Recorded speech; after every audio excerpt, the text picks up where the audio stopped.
La poesía adquiere voz propia con Abelardo Cano.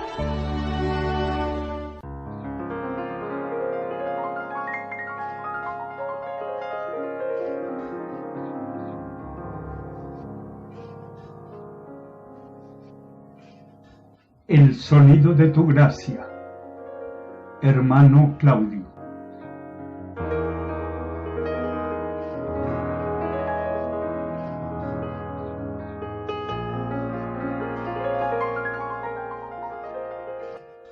Y yo le vi, y he dado testimonio que este es el Hijo de Dios.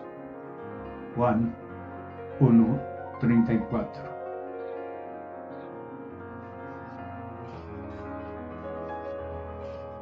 Te vi, Jesús, te vi completamente. Declaro que el sonido de tu gracia es tu precioso nombre confesado.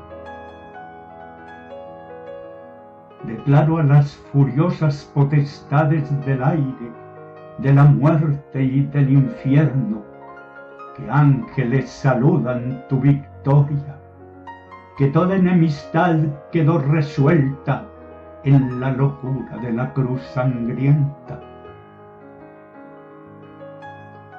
Descansa ya mi machacada carne de las jornadas meritorias tristes.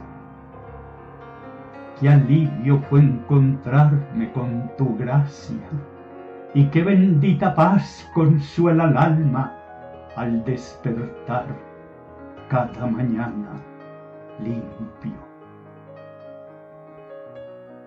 No busco en las razones cerebrales ni cómo ni por qué nací de nuevo.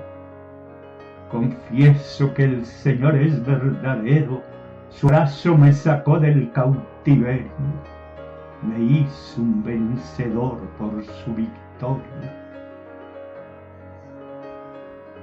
De gracia la ciudad está rodeada, no hay muros ni fronteras en su reino. Jesús es el Señor del ancho predio, Jesús es el Señor del universo.